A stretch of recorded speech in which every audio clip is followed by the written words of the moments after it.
Office of the Medical Examiner, Pete'sville. Dr. Jack Hanman is speaking. How can I help you? Good evening, this is Kate Brooks. I'm not sure if you remember me. A few weeks ago, we talked about an article I'm working on. It's about your wife. I dropped by last Friday to speak to you, but you weren't working at the time. I asked the security guard to pass on a note for me. I would like us to discuss the topic of... I thought I had made it painfully obvious for the last time. No! Please don't call me again and stop inquiring about my wife. Damn journalists. They don't let me work.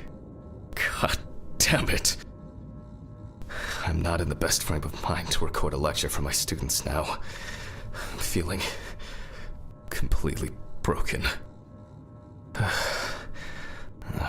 Where did I leave my meds this time?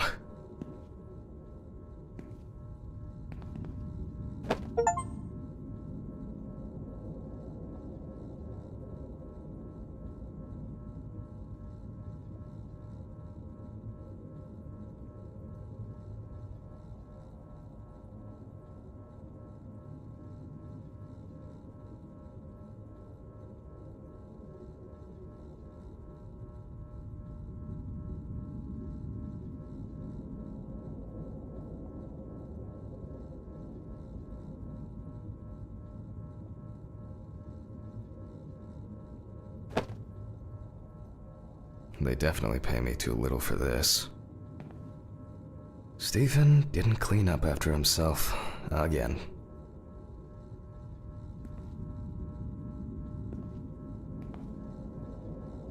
Wednesday. It's not my favorite day, although it's certainly better than Monday. I guess it was in another life.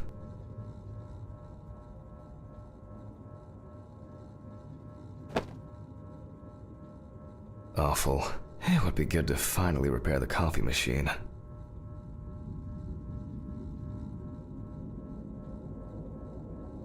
It won't be needed for the next few months.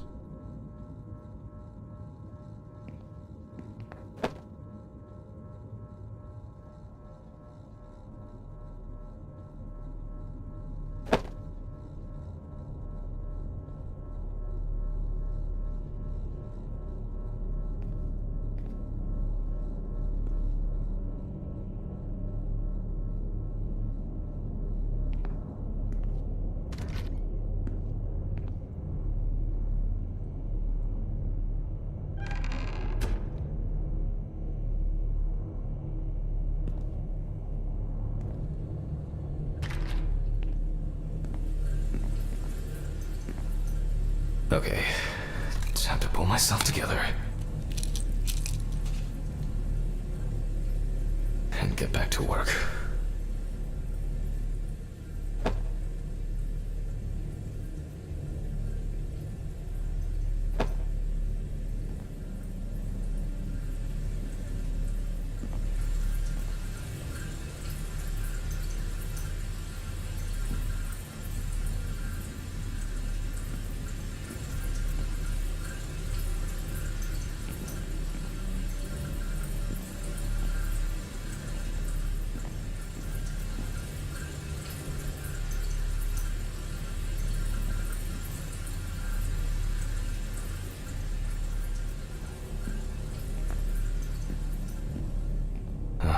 I need to set the camera first.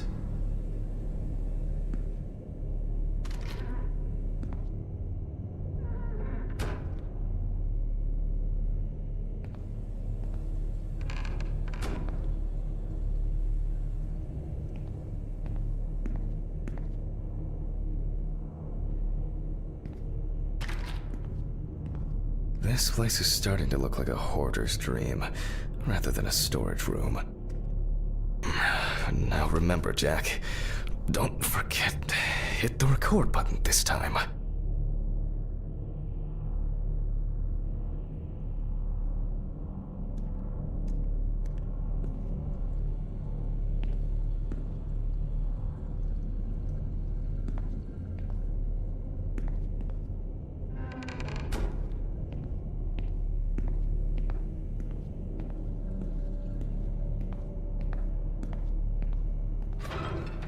Hopefully the new tripod is going to hold up.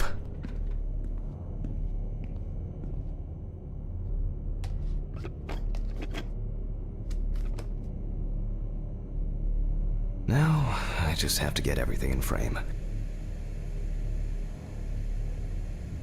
This should be fine. November 20th, 1991. Time, 8:43 p.m. Recording for medical students from the University of Missouri. This autopsy is conducted by Jack Hanman. Hello, everyone. Welcome to the autopsy room. Today, you will have the dubious pleasure of following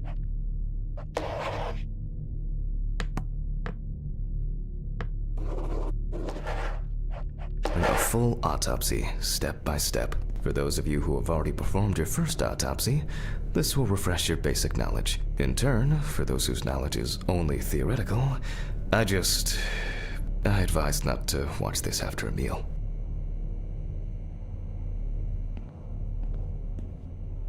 Let's start. Always wear an apron, mask, and gloves. Goggles are a must when the job is splashy. And in case of sharp accidents, it's worth having disinfectants at hand. It's true that you won't get ptomaine poisoning straight away, but if your liver or kidney aren't doing well, you may end up with diarrhea. The cadaver is placed on its back on the autopsy table. The pathologist stands on the right of the deceased. Make sure that all the necessary tools are always at hand so that you don't have to run around looking for something, like I do all the time. In the process of revealing and securing forensic evidence, it is difficult not to interfere with the original condition of the deceased. Written and photographic documentation plays a vital role throughout the entire examination process.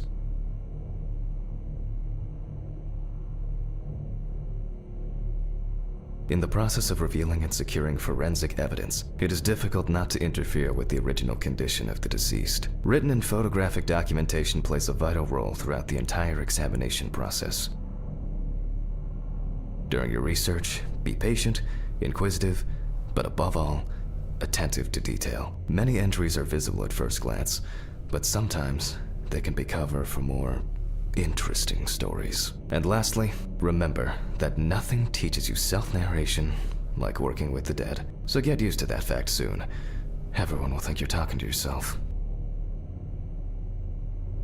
Now, onto the police folder. That will contain all sorts of pertinent information as to who the deceased might be and what potentially happened. The deceased's name is Tobias Chambers, locally known as Old Toby. Homeless and unemployed for at least a couple of years. Signs of libation were found around the body. Empty bottles, traces of an inept attempt to start a fire, and a scattered makeshift blanket. He worked most of his life at the local port dealing with unloaded cargo. He was fired for being drunk and starting fights. His son runs a hardware store on his own. His wife left him years ago. They both had no contact with the deceased. The body was noticed by a station employee during the morning shift. Initially, he thought that someone had thrown some boots and a coat in a nearby ditch. It took him a moment to recognize the pile of clothes as the body of a man. The deceased was found on the outskirts of a parking lot at a gas station, where he often begged and persistently offered drivers to wash their car windows. That's it. It's worth remembering the context around the scene of a death. This allows you to better interpret any traces found on the body. I shouldn't start the procedure without gloves. Now it's our turn to take some pictures for our files. If I can just remember where I left the camera. It's in here somewhere. Aha! There you are. I knew it was here somewhere. As I mentioned at the beginning, before we begin the internal examination, we need to document the cadaver and the condition it arrived in. We begin with a full body photo. Try and stick to the top-down rule, but this is not always possible. Let's keep in mind it's all about the legibility, not the perfect frame.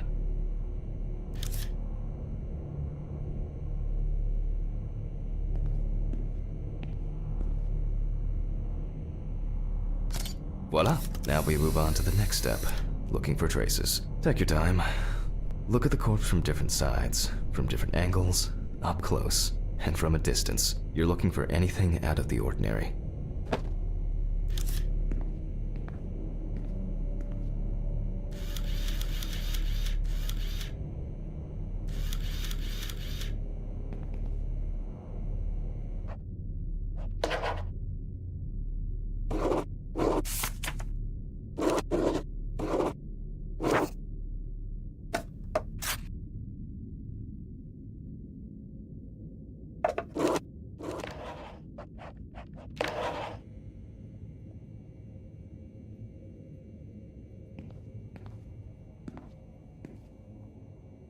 That's something interesting.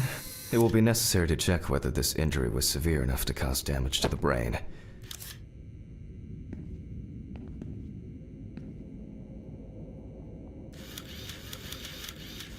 Hardened hands, worn out by physical work, and frostbite?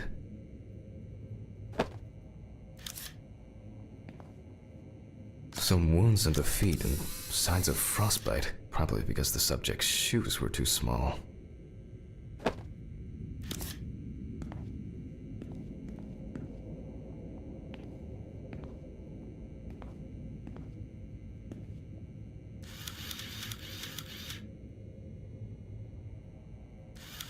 The boiler-healed wound looks old. I'll take a closer look later.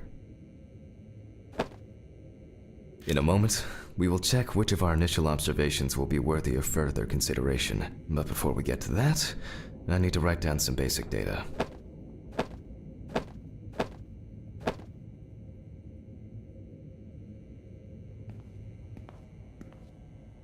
Personal information. The deceased was unclothed. Date. Okay, as you can see, I note everything down on previously prepared forms. Every pathologist must keep a detailed record of every step of the autopsy. This not only allows you to track the procedure, but also collates the results together, upon which you may back up your conclusions. So, enough of the boring prep. Let's begin by taking a closer look at the spots I photographed earlier. For this, you're going to need a magnifying glass. Which spot first? I can confirm the presence of ecchymosis on the deceased man's head. The appearance indicates the intravital nature of the wound. Add alcohol, which I can clearly smell, and this was an accident just waiting to happen.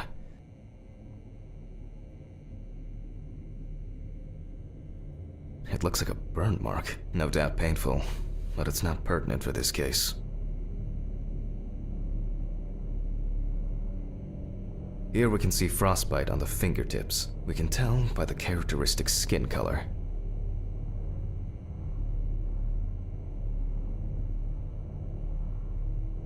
Definitely a painful mix of frostbite, abrasions, and blisters. Old Toby had been wearing shoes too small for him for a very long time. That's if he wore any at all. So far, there are a lot of superficial wounds, but only one serious injury to the head. Let's go back to our notes. First, I mark the location of the injuries and make notes for each one. So, the head wound. Definitely an important clue. Even though this type of wound didn't contribute to the deceased's death, we're still required to record it. We're not in frost season yet, but high humidity, wind, and the inability to warm up can also be causes of frostbite. If Toby's body was cold for a prolonged period, the frostbite could have resulted from the body's defense reaction. The safety of the internal organs is more important than fingers, nose, or ears. As you can see, we don't have much to go on. Let's write down what preliminary causes of death we can think of. Various types of accidents are a common cause of death among the homeless and the elderly. Perhaps old Toby slipped, and considering the conditions in which he slept, the nights have been particularly nasty lately. This is of no interest to us. Since the deceased clearly smelled of alcohol, I'll add alcohol poisoning to our list.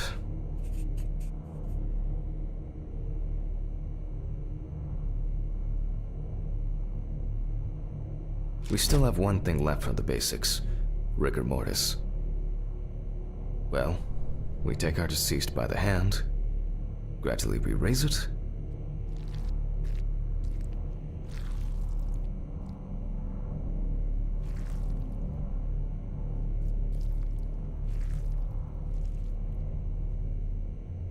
now let it go.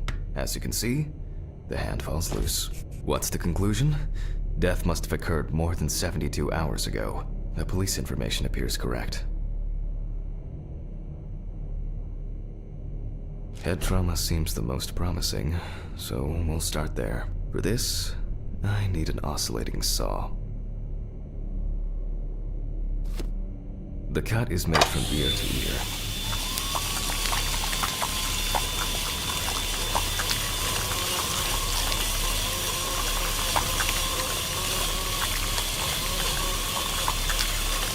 After which, we remove the skin and the top of the skull. After the basic examination, we can see that the brain's cerebral gyri in both hemispheres are symmetric. The brain looks good. Let's take a cross-section.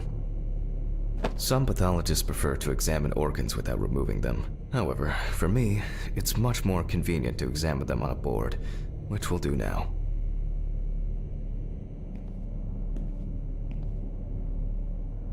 Holding a long, narrow blade knife in the dominant hand, we slowly cut the cranial nerves on both sides, all the time pulling the brain towards us.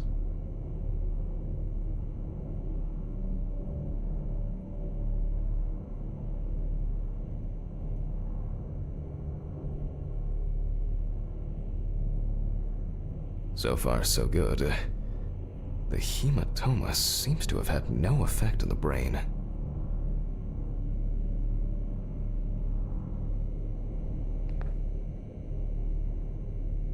We can rule the fatal accident out as well.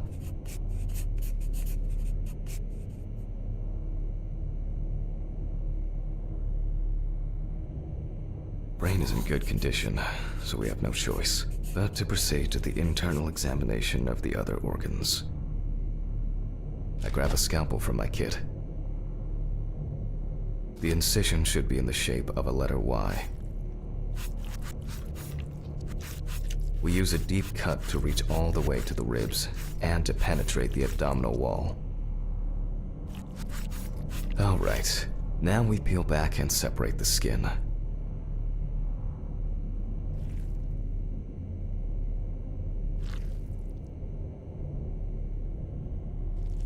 Now, we need to remove the ribs. We'll need the loppers for this. Quite a satisfying crunch, for some anyway. After removing the cartilage tissue, we instantly notice two things. Firstly, there is no congestion of the internal organs. This means that although the deceased was hypothermic, it didn't kill him. Secondly, the deceased smoked like a chimney, so we can see widespread black and tarry deposits caused by smoking cigarettes. Despite the tragic condition of the lungs, they are not the cause of death. Alice smoked too. It didn't kill her, but... what was I talking about? Lungs. Yes. Advanced inflammation.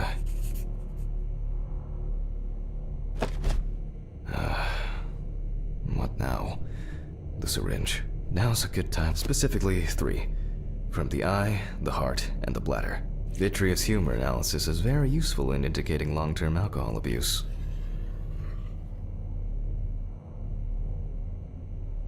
Five milliliters from the left ventricle should do it. Now from the bladder, we draw about 10 milliliters of fluid. Now we take our samples to the centrifuge, but before I do that, I need to find my notebook. My dyscalculia means that I always double-check the settings. Please excuse me while I run and fetch it.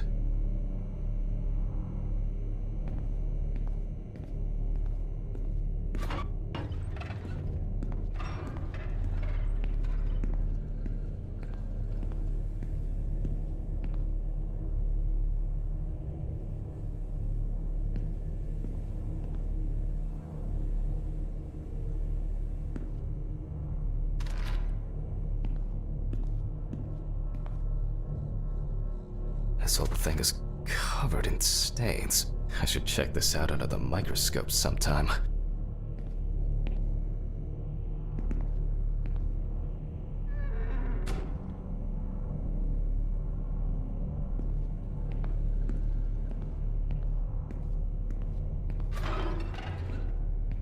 Let's get back to the examination. We put all of the samples into the rotor.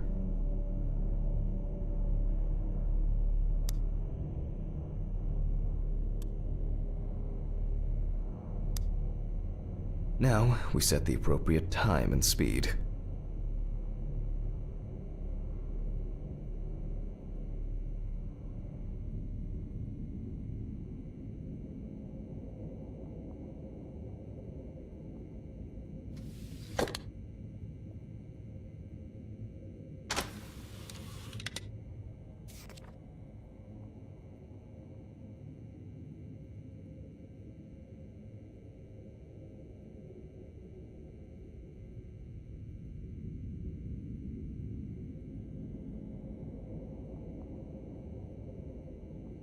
Okay, let's roll.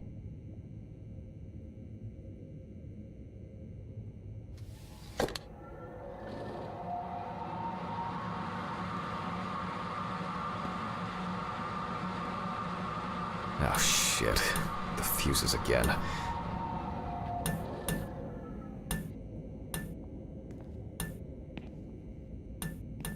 My old but trusted centrifuge. Ideal for all the fluid tests I need to perform during an autopsy.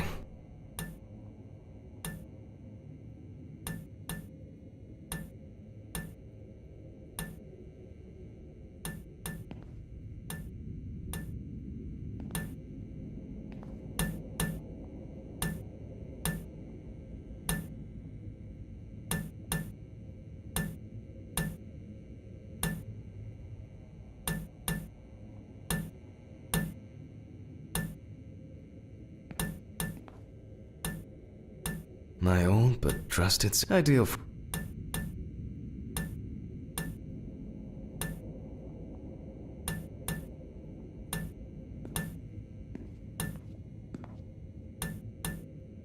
poor soul. I get cases like this more than any other.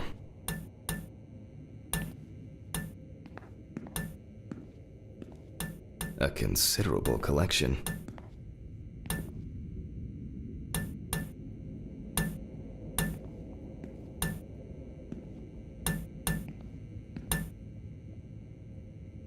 Where were we? Oh yes, the blood alcohol concentration.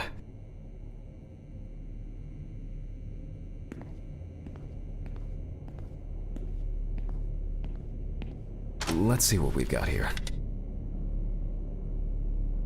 Everything's separated as it should.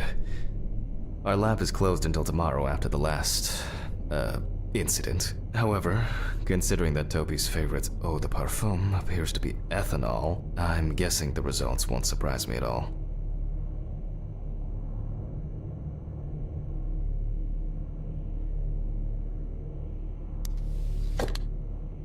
Let's go further. We will now focus on the cardiovascular system, specifically the heart. We remove the organ and examine it closely. We look for dark hypoxic areas, clots, or other elements that stand out as abnormal. At first glance, the heart looks fine. The pulmonary trunk and aorta seem to be in good condition. There are no pathological changes that would have contributed to Toby's death.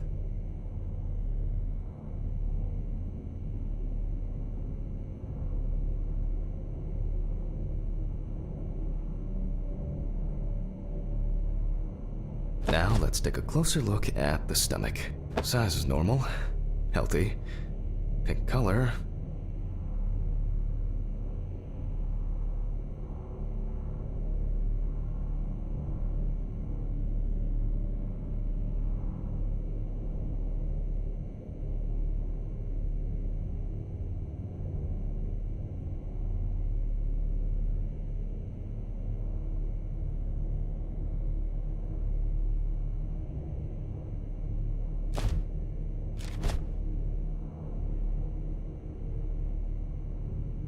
And as expected, the stomach has no major external damage. We must now cut it open and inspect inside. We will do it carefully so that its contents do not spill out. We open the stomach along the greater curvature, from the heart to the pyloric end. Oh, I already feel like there's something left inside.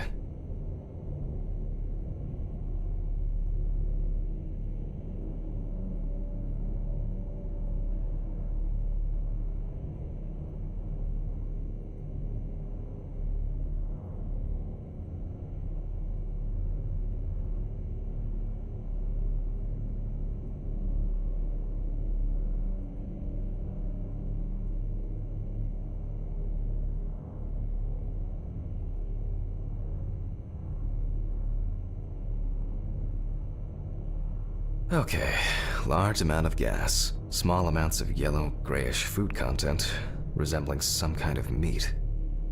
Either our deceased hadn't eaten in days, or the bulk of his stomach had already found a way out. Looks like I'll have to find the missing contents. there are two ways here. One is obvious, and the other is... It couldn't have been suffocation, could it? I'll add this to the list and move on to the deceased's neck. At first glance, the trachea looks normal. Same result as with the stomach. The external inspection doesn't tell us anything. This time we'll cut on a tray.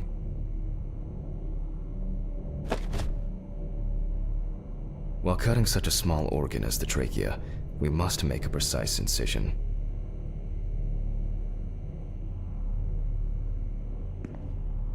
To be able to cut with the very tip of the blade, we must hold the scalpel as we would a pen.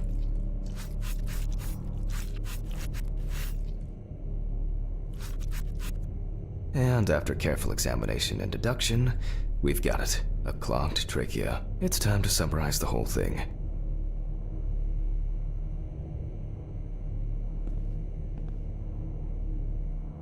Based on the report and preliminary documentation, it's safe to assume that the deceased passed out after consumption of alcohol and then fell asleep on his back. Then, the gastric contents refluxed and flooded the airways, causing death.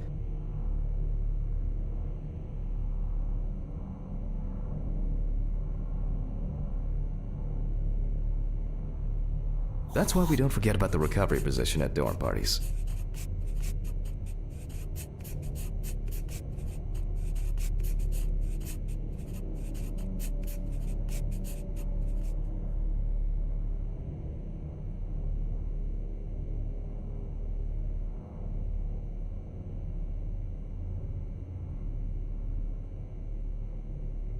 And now it's all clear. The death was suffocation. Now, signature. The mystery is solved. But for us, this is not the end. First, the dead body needs to be cleaned up.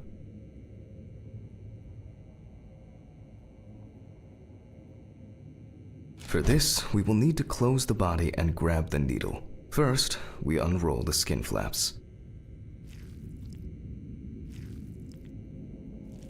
And then, we sew the deceased back up. I'm using the baseball stitch technique. This stitching method is very strong and quick to do.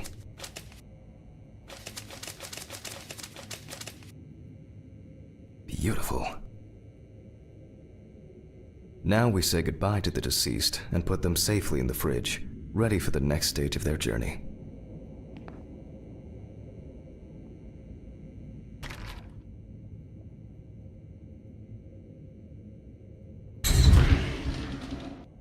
God, I'm tired. I'll drop these samples off at the lab on the way to the bar.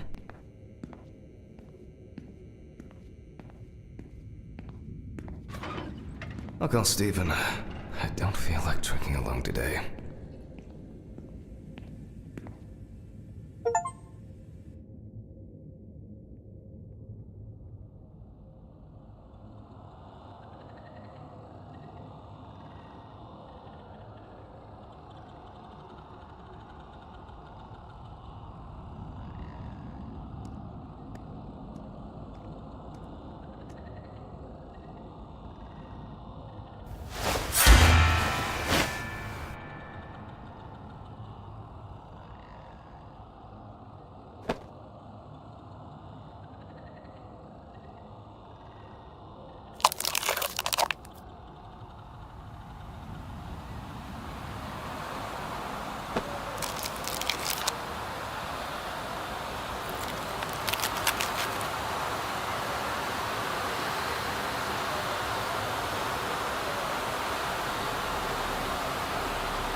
Forgive me.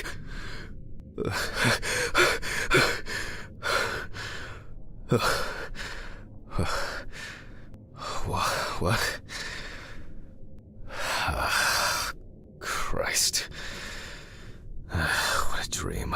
Fuck.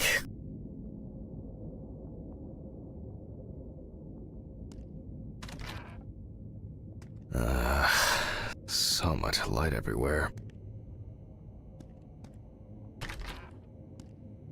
A pill a day keeps the defective Jack away. It's a shame these won't help with my hangover.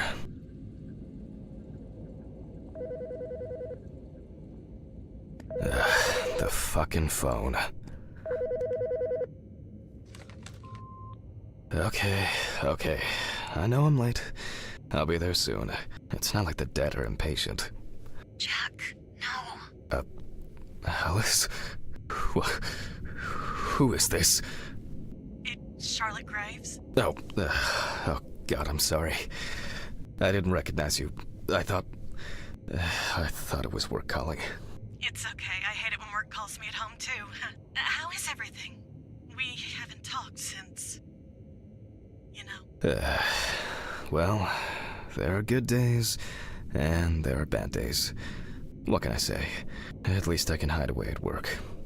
Well, you always were the most comfortable in the dissecting room. Listen, I have an unusual request. Okay, how can I help? It's nothing serious. I just wanted to ask, do you have any pictures of Alice? Maybe one where the two of us are together? I'd love to have something to remind me of her. I guess. I'm not sure. I'll look through her things. Thank you. I'm sorry to trouble you with this. All this can't be easy for you. I'll get through it somehow. I've been meaning to sort through her stuff for a while.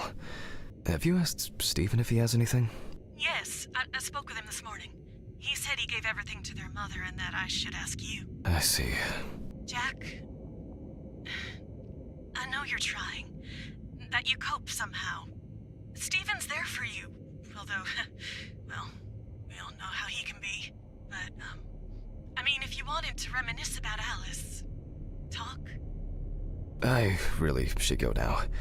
I overslept, I'm late for work, and I still have some errands to run on the way. Oh. Okay, sure. Sorry to keep you. I'll look for something and send it over. Thanks for the call, and bye. Oh, do you have my address? Not on hand. You'd best remind me again. 292 Browning Lane, apartment 432, Johnson City, New York, 13790. Got it. Thanks. Thank you. It would mean a lot to me. Just miss her so much. Yeah, me too. And that's okay. Really, no problem. Thank you. Take care, Jack. You too, Charlotte. It was nice to hear you. Well, that was a bit unexpected. I should probably find something to send.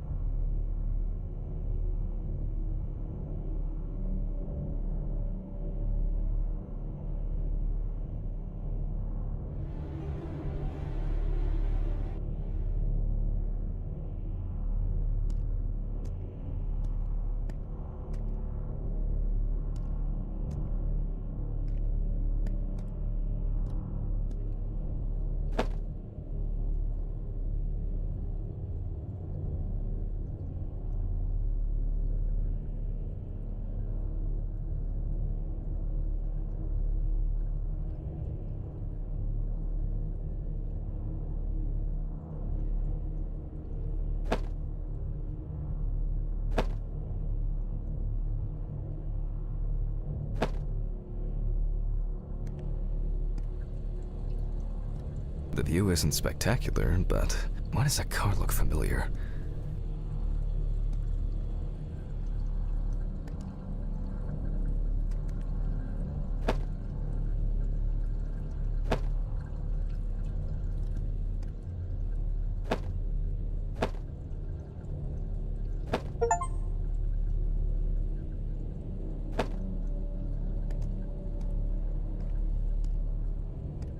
They certainly have more will to live than I do.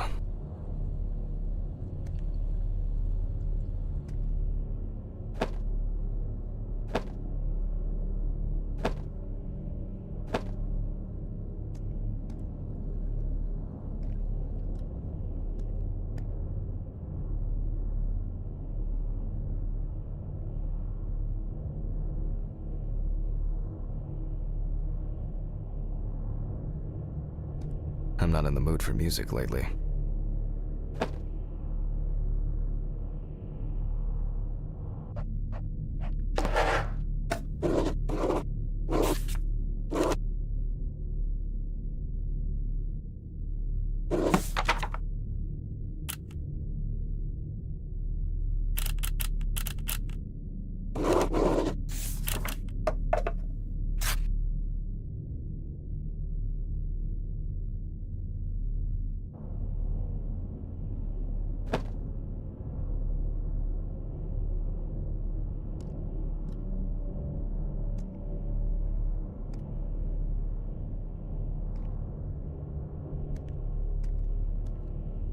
An indispensable element of every office. I should really try and read a few of these.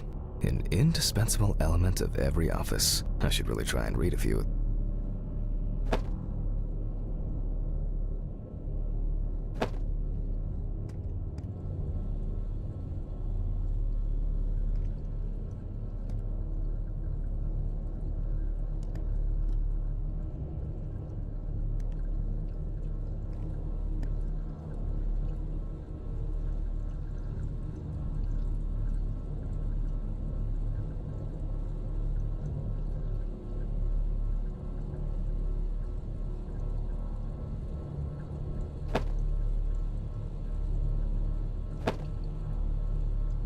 Some days, I just feel like setting fire to all this paperwork. I'm fed up with it. Time flies, and probably doesn't have to get up to work.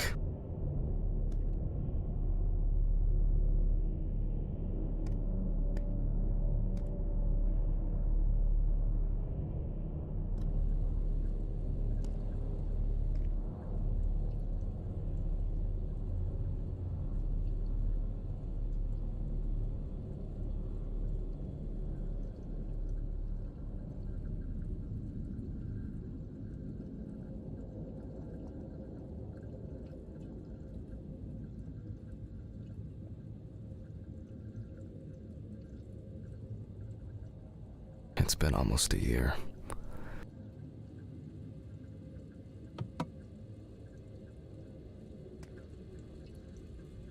Alice and Charlotte in Amsterdam.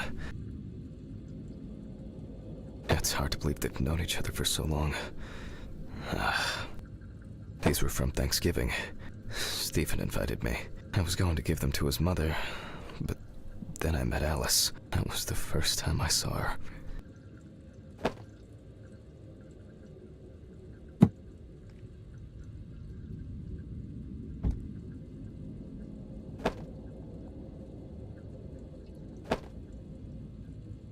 She got it for her first day of work, and she broke it the same day. She said it was for luck. It was a miracle that the coffee didn't wash off the writing, and that she said yes. Till death do us part.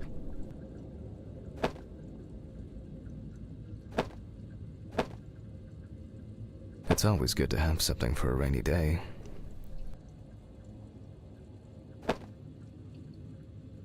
I wasn't able to support her through this.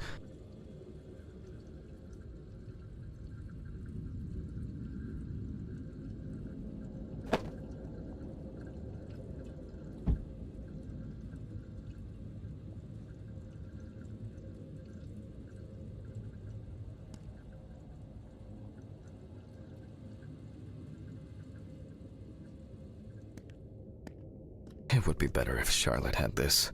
It deserves to be on display, and not hidden in a drawer. Okay, time to go to work. I'm seriously late.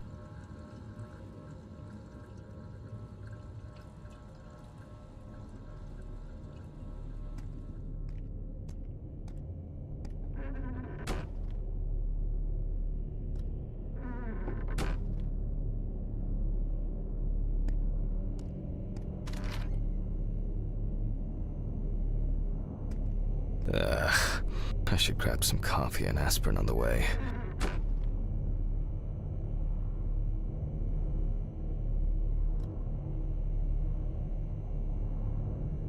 These fluorescent tubes are brutal.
I hope this helps, Charlotte. Okay. All done here. Time to go. Huh?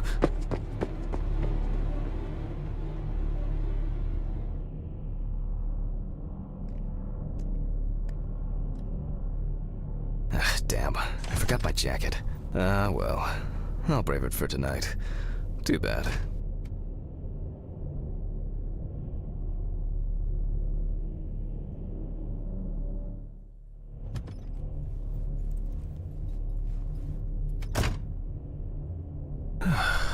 Nice and fresh. At least it's peaceful here.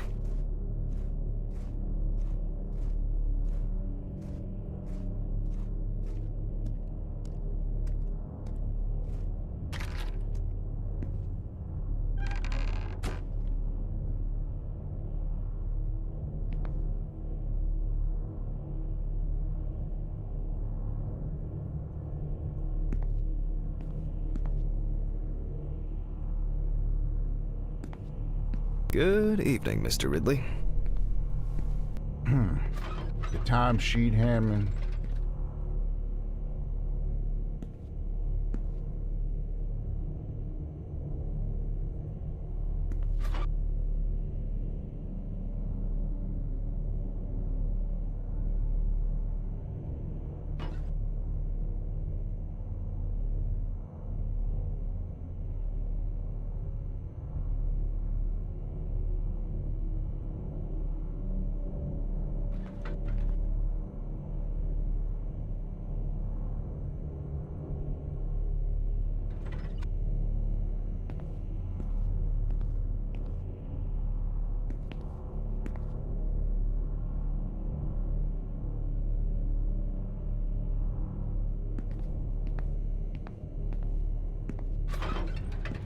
Some corpses have more personality than this guy.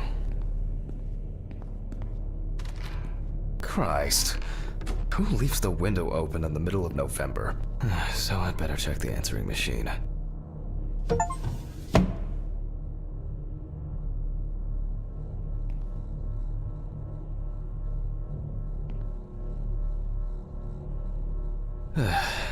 Due to a lack of preparation, this time the lecture will be improvised. Hi, Jack. I dropped by a little early today.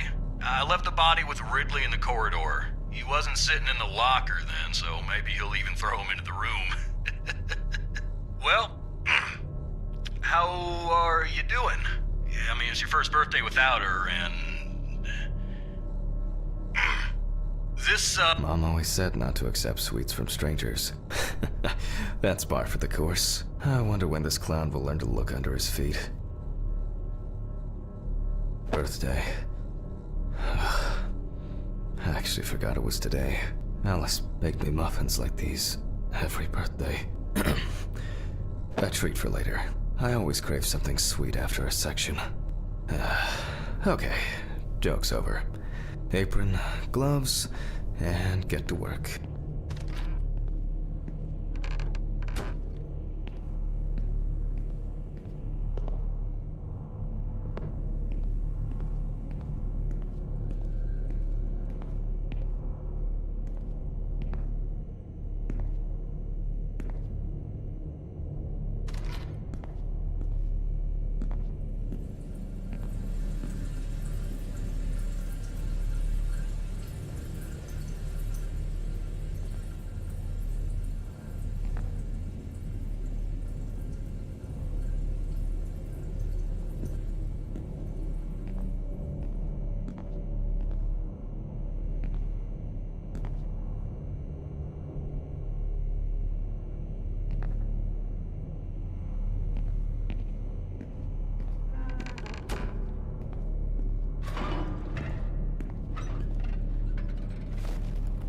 Man, I remember you. You were on that talent show. What was your name again? I need to order another batch of these. I've got to remember to do that later. And that's the whole point. Steven laughs at me for recording everything. He says I have a bigger collection of stuff like this than most of the creeps he's caught. November 21st, 1991. Time, 9:13 p.m. The autopsy is conducted by Jack Hanman. Lecture for the Medical University of Missouri. After yesterday's lecture, you should already know the ins and outs, so today we'll be consolidating our knowledge. So, where do I start? That's right, police folder.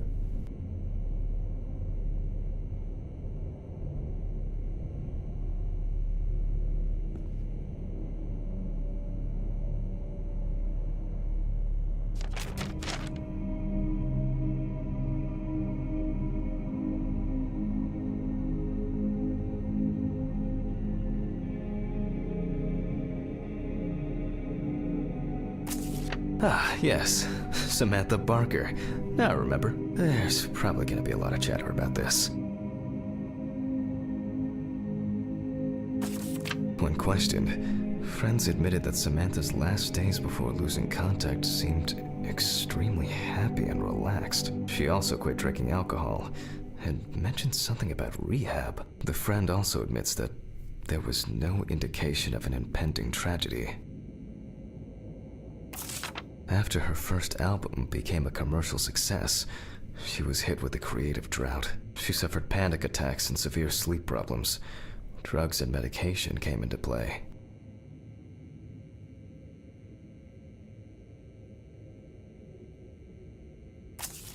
The deceased was found in her own apartment, in a semi-recumbent position on an armchair. Large quantities of alcohol and empty packets of sleeping pills were also found in the apartment. During the interrogation, a friend of the deceased admitted that Samantha never got to grips with the sudden fame that came after winning such a high-profile talent show. Found in her own apartment by police patrol, officers were called by a concerned friend of the deceased who had been unable to contact Barker for several days.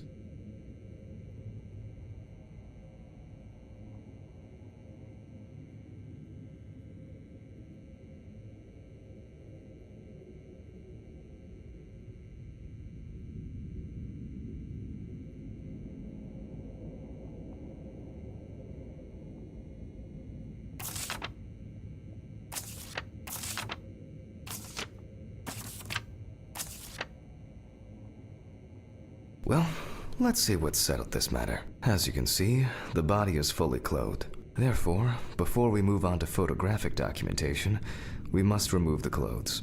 This time, we don't have to focus on the clothes too much. However, there are cases where a clothing analysis can lead to the cause of death. Okay, now we can continue with the examination. Again, begin by taking photographs of the cadaver. I guarantee that over time it will cease being embarrassing for you.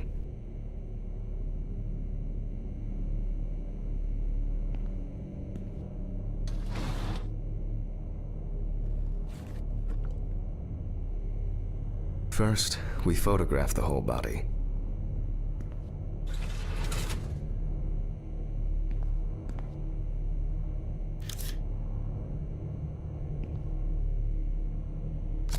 And now, any suspicious-looking marks or wounds.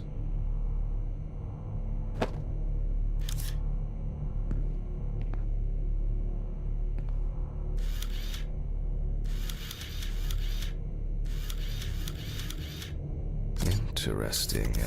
Very uneven. We need to investigate this.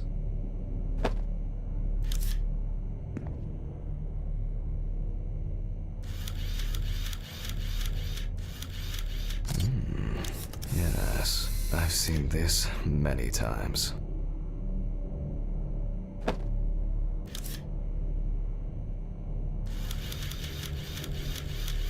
You don't get such bruises from a normal contusion.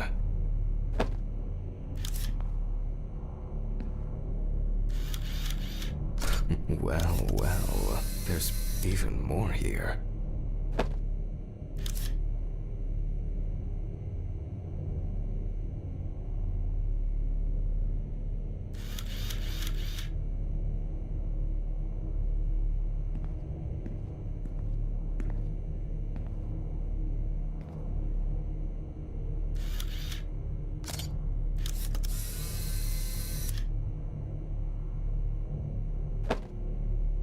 A few we will need to look into here.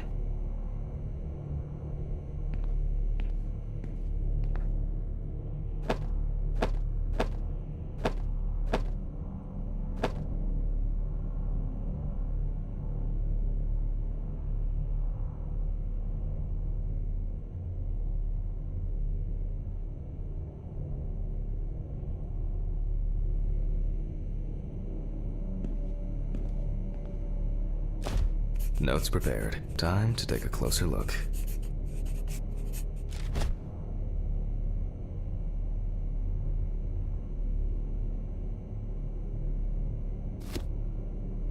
Some furrows have imprinted more strongly, others less, as if someone was, undecided?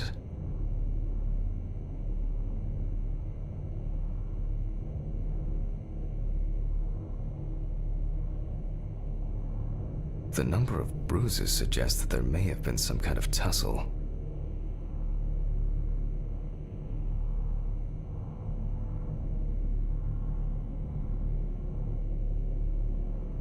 Such bruises are caused by either a very heavy blow or by some internal issues.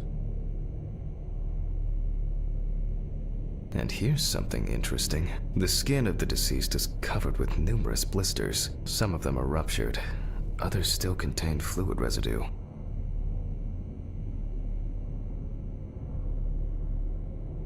More numerous blisters. We have some leads to investigate here. Let's write this down.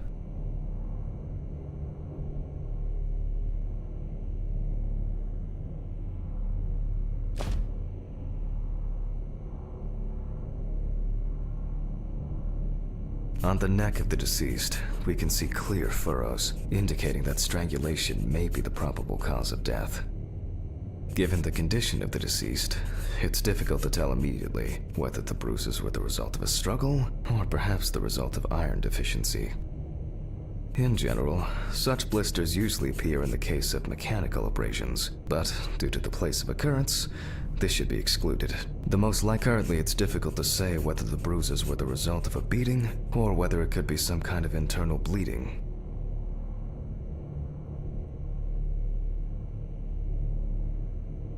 Although it's easier to have abrasions on your feet, but the number and size of the blisters suggests that it's probably a matter of barbiturate poisoning. A severed spinal cord, trauma to the larynx, or trachea will verify whether the hanging was the final nail in Miss Barker's coffin. Examination with a UV lamp will dispel some doubts. Potential attackers could have left traces.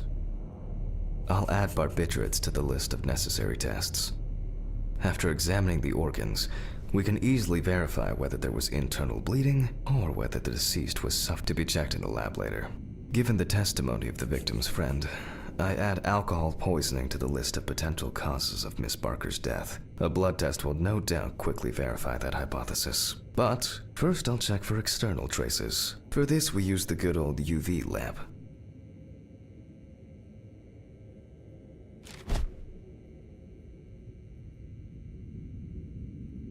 I look carefully at the whole body. UV rays will reveal any traces. Legs, there's nothing here. Torso, empty, without marks. The area around the head is empty. Right hand clean. The left hand seems to be fine. No marks. Well, nothing to surprise us here. Now gently, we take the deceased by the hand. And we check for rigor mortis.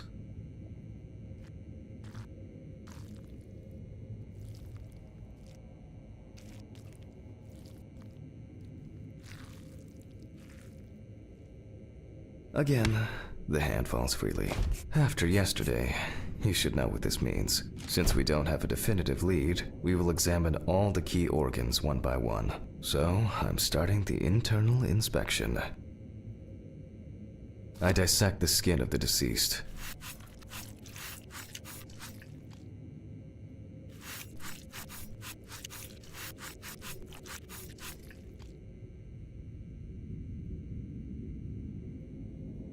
And I proceed to deflect the skin flaps.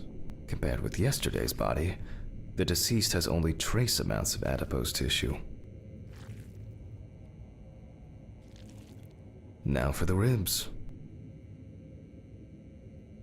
What do we have here? Or rather, what don't we have? There is certainly no sign of internal bleeding. Sometimes regarding bruising, it doesn't take much. My wife was constantly banging into furniture, walking into door frames. That's a wonder she never broke anything. Before I disembowel the deceased, I will take samples for toxicological tests to determine the alcohol content in the body. I just need my syringe. Just to be sure, I'm taking samples from 3 organs. The eyeball, all done. I'll transfer these to the centrifuge. What was it? 15, 70, 10, 75?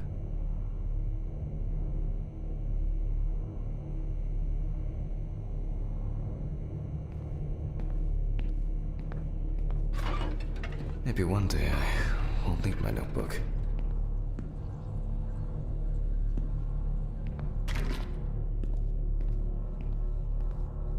Numbers have never been my strong point. It's probably why I regularly forgot birthdays and anniversaries. I'm lucky Alice always forgave me.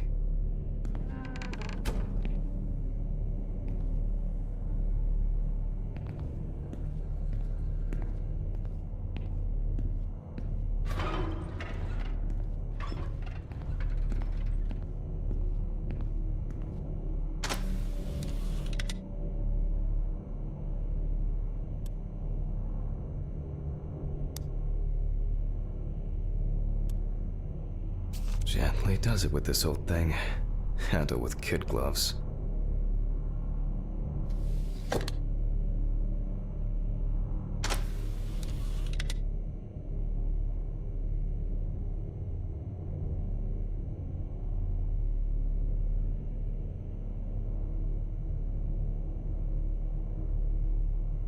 I'm starting the centrifuge. Let's see what results come out. The laboratory is already open, so... Fucking hell! Ridley! Mr. Ridley! Where is he? The fuses need resetting. Fuck it. I'll do it myself. I swear there was a flashlight in here.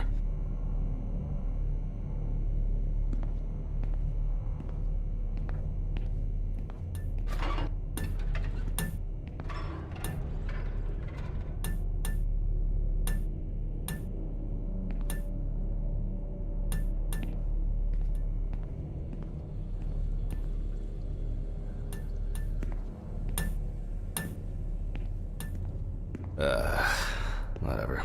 I know where the switches are anyway.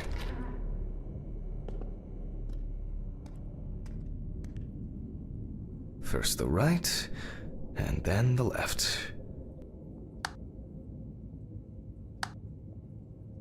And voila.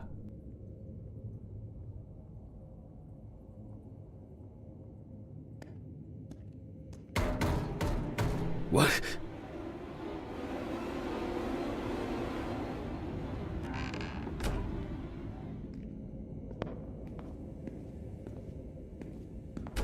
What the? Oh, for fuck's sake. Can't I work in peace?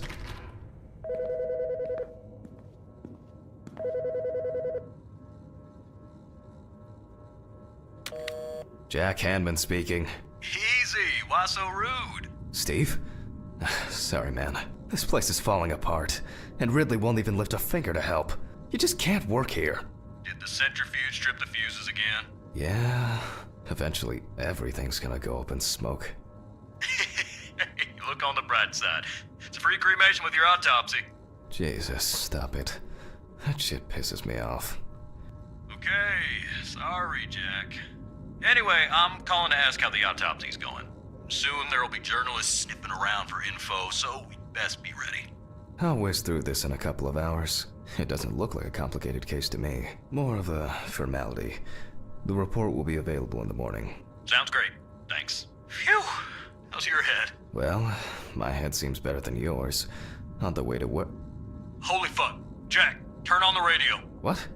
What's happening? Quiet. A 3-car police convoy was involved in an accident near Pete's Bay Bridge while transporting prisoners to Orleans Parish Prison. At the moment, we do not know the exact number of victims or whether any of the convicts escaped. However, the scale of the accident indicates a large number of victims, possibly even fatal ones.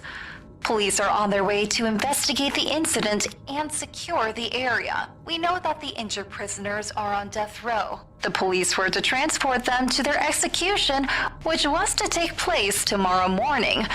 Many of them are very dangerous criminals. We will report on the matter on an ongoing basis, so stay tuned with us. What? Was... Steven... Was Red Pete one of the passengers? He was, wasn't he? What if he survived? Jack, I have to go. They want me on site. What if he survived? I gotta go. Talk to you later, okay? Fuck. Calm down, Jack. Pills. I need my pills. You heard him, Jack. A serious accident. Lots of victims.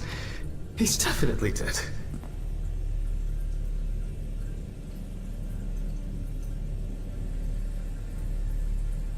Yes.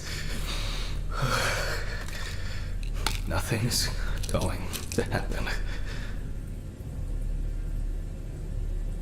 Christ. I've got to get back to work.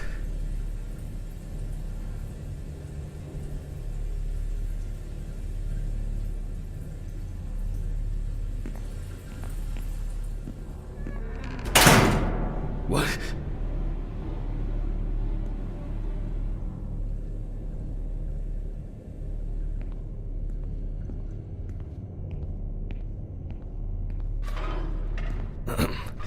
Technical break.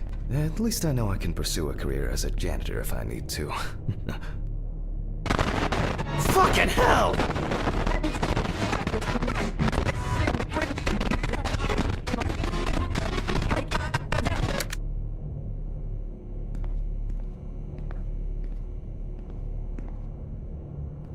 Alright, let's see if we were able to get anything out of this piece of crap. And miraculously, yes. The samples did spin. I'll transfer them to the chromograph in the lab.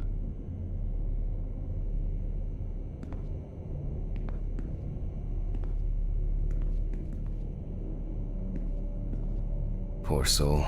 I get cases like this more than any other.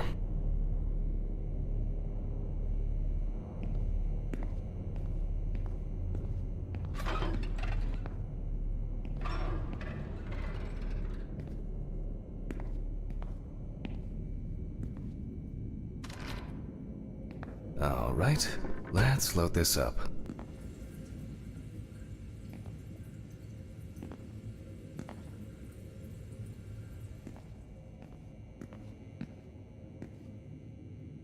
I placed the test tubes in the rack.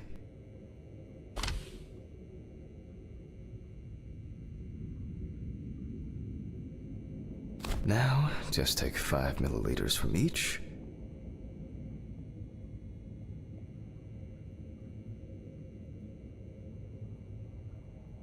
Precisely.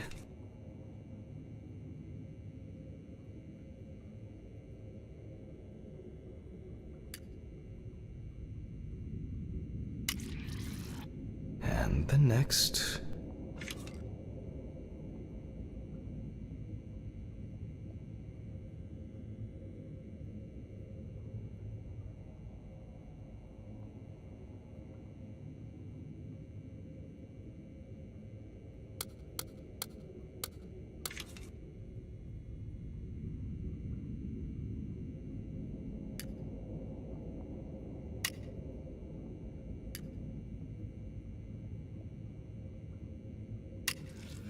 Five more.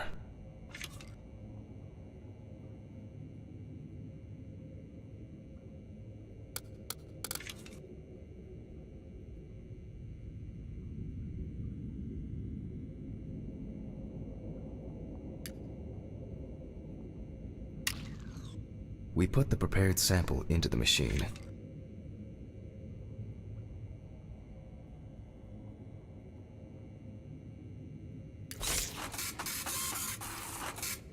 Let's see what we have here. The results indicate that the deceased did consume alcohol shortly before her death. However, this is not an amount that could cause poisoning leading to death, just slight inebriation. I can return to the body and continue the rest of the examination.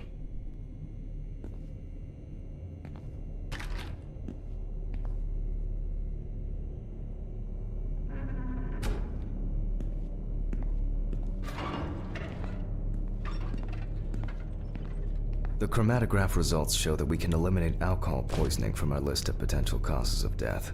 However, remember that alcohol can affect the functioning of the entire body. It disturbs the heart rhythm, accelerating its rate, and dilutes the blood, which may result in more severe bleeding in the event of an accident. Also remember that alcohol affects the metabolism of drugs in the liver, which I'll now look at in more detail.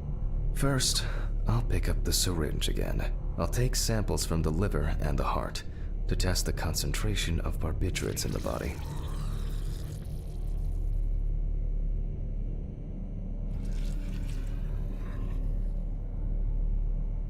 That's enough. I'll do the test later. I'd best not try my luck with the centrifuge right now. Now I remove the liver.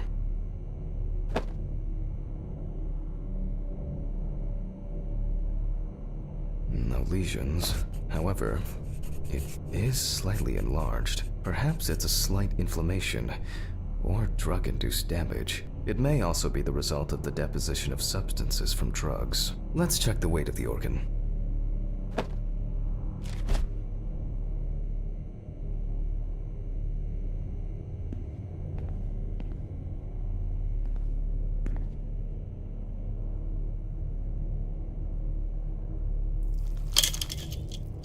The weight is 1,300 grams. The liver is enlarged.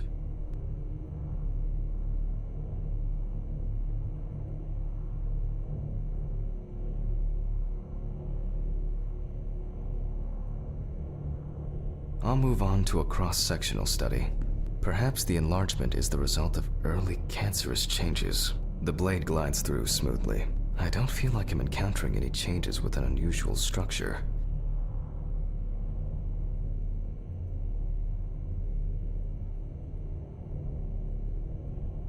No steatosis or cirrhosis. The liver is actually quite clean inside. The liver is basically healthy. We already know that the deceased didn't abuse alcohol. The question is, what about drugs or other substances? I move on to the heart.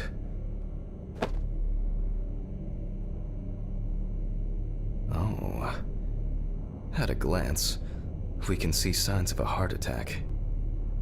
The deceased is definitely too young to have a heart attack due to natural causes. The liver is enlarged, not from alcohol poisoning, and the heart looks like it has collapsed. So, I guess we need to go to the centrifuge and check for these barbiturates.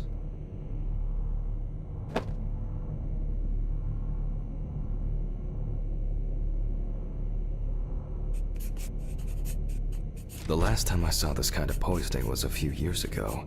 I better check the data in my notebook. He was a middle-aged guy. He took his medication and forgot about it. So, he took another pill. He forgot again and took another one. And another one. Until he took the last one. That's why it's better to have amnesic drugs in boxes labeled with the days of the week. This sort of thing rarely happens. All right.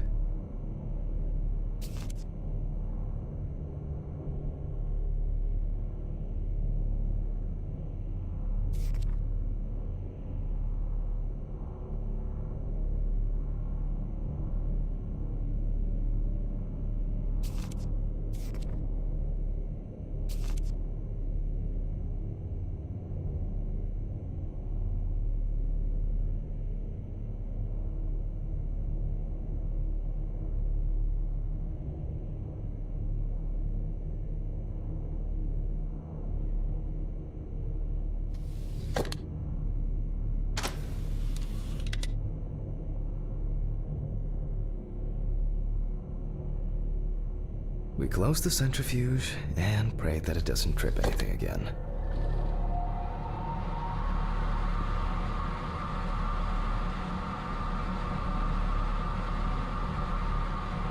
It looks like our luck is in.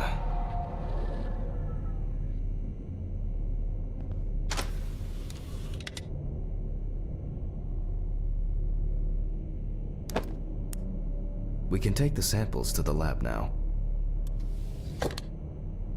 I wonder how she was able to get hold of these drugs.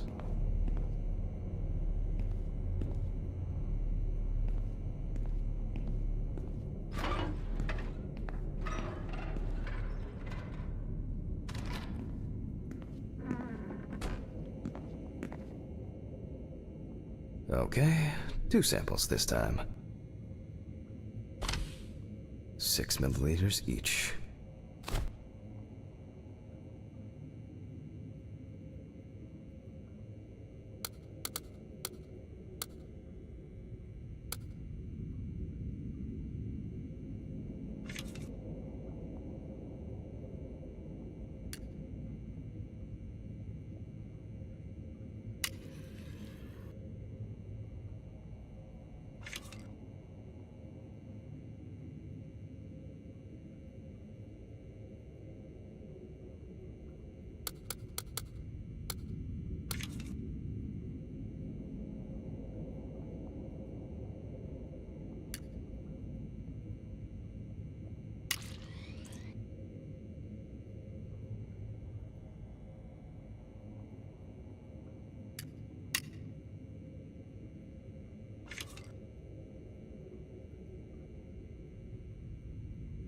Well, let's see how much of it we find.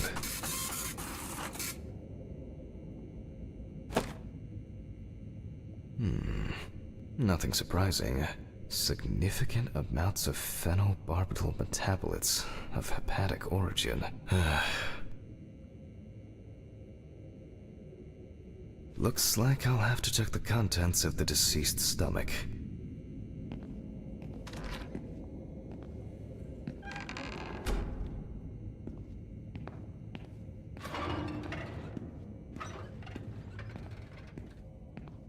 The tests showed that the collected blood contained enough barbiturates to cause cardiopulmonary collapse. The question now is whether it was an accident or a deliberate act. I'm proceeding to examine the stomach.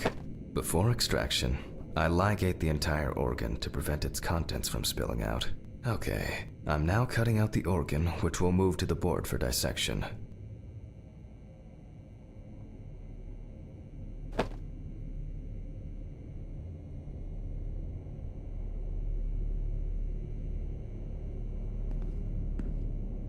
Normally, the stomach and intestines are full of surprises.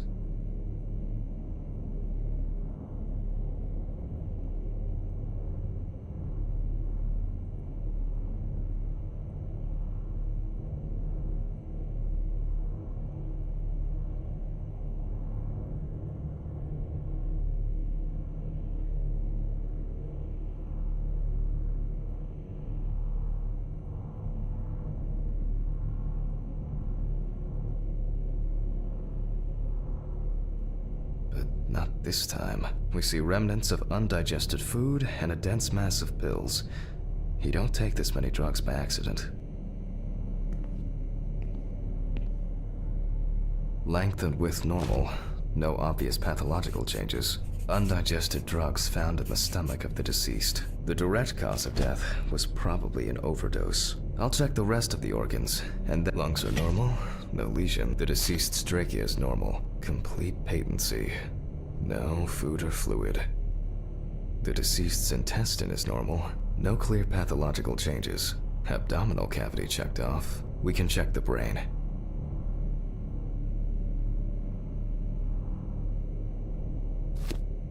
I make a cut to open the lid of the victim's skull and remove the brain.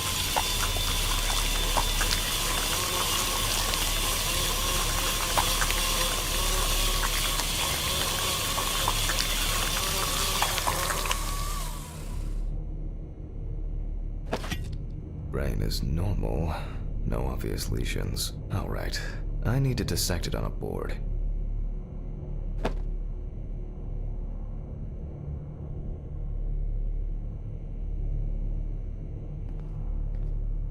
Using a knife, I carefully cut through the brain tissue. I peek inside a bit, and... I don't think there's anything worth noting.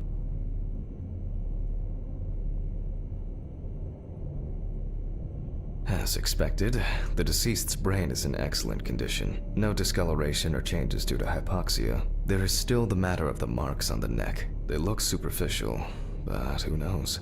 Maybe the spinal cord has been severed. I need goggles and a saber saw. I think the goggles were in the desk drawer. Oh, they're out there. Alice.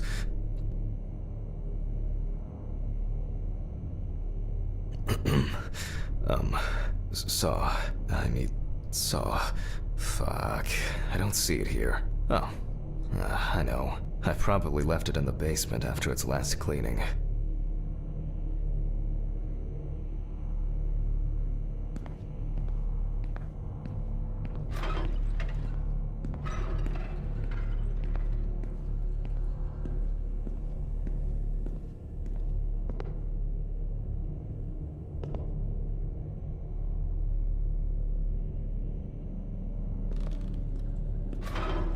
Mr. Ridley, I need a key to the basement. It's in the social room. Why is the key lying at the... never mind. Thank you. Hey, Hammond.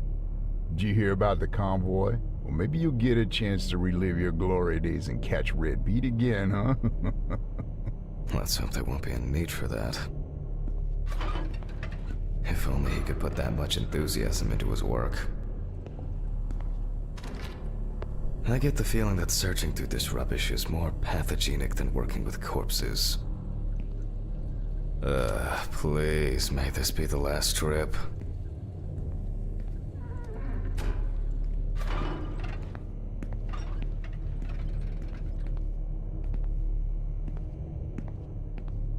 Fuck.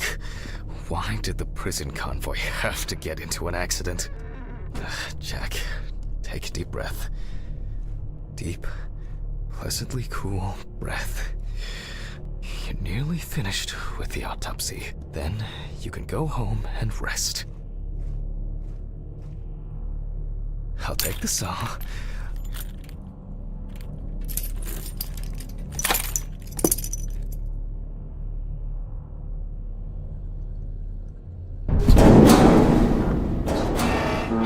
Fuck! It's jammed! Doesn't anyone do maintenance around here? Damn hatch. Damn Red Pete. Will I live again? Will I, if only.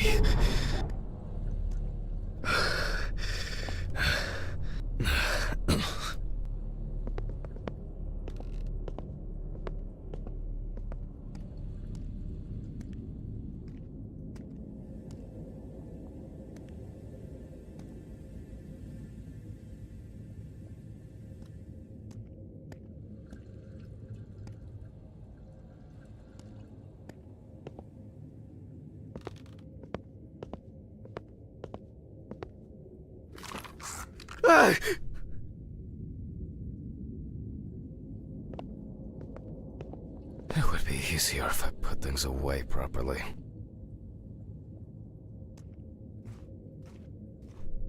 Damn student lectures and their fucking props.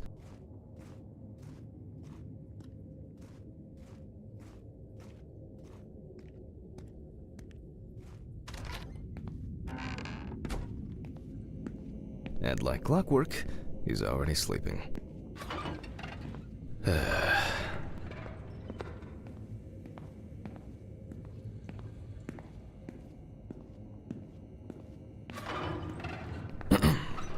Sorry for the short interruption. I hope you all took the opportunity to grab some coffee.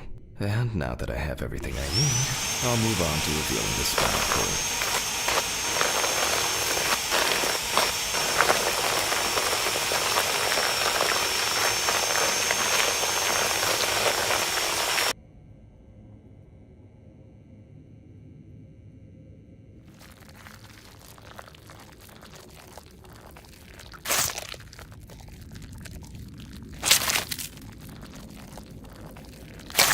Spine is removed. I can see that the spinal cord was not severed. This shows that apart from the marks around the neck, hanging didn't negatively affect the condition of the deceased. Ladies and gentlemen, almost over. Now, to sum up and tidy away the body. The direct cause of Samantha Barker's death was a heart attack resulting from an overdose of barbiturates. Traces found on the body suggest that the overdose was a deliberate act, following a failed attempt to hang herself. The autopsy found no evidence or genetic materials indicating that death could have been the result of an attack. Third-party involvement must be excluded. Autograph, and we can start sewing.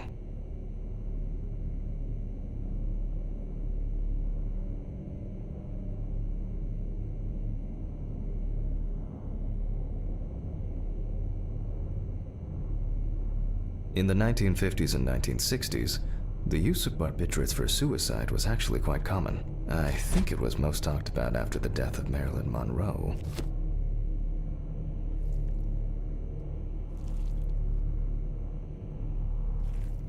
At home, it was a help and comfort. On death row, a farewell to the convicts. Well, we're done for today. Thank you for your attention.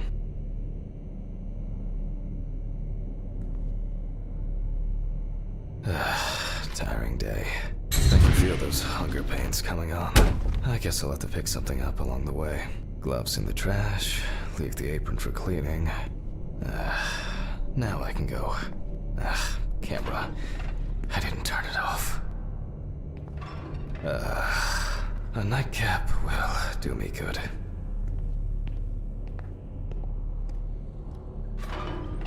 Good night, Mr. Ridley. The police will pick up the body and accompanying documentation in the morning. Sure. I guess there are actually two things in this world you can be certain of. Death and Ridley's reluctant attitude. Alright, maybe three things. My whiskey on the rocks when I get home.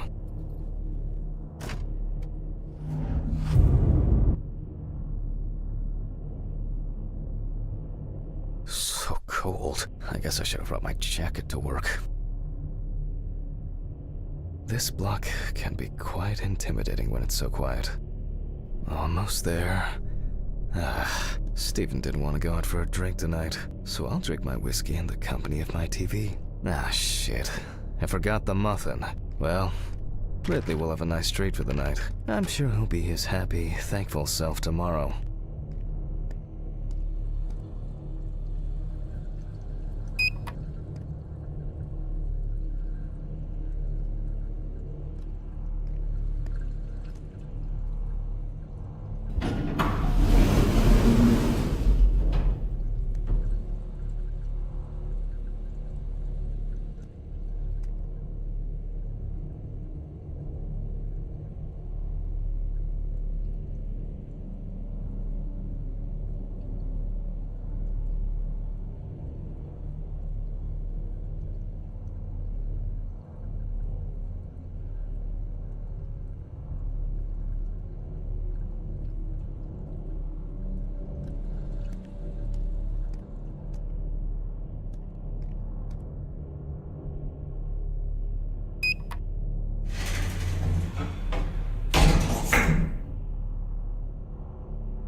Fuck! But I locked it. I'm sure of it.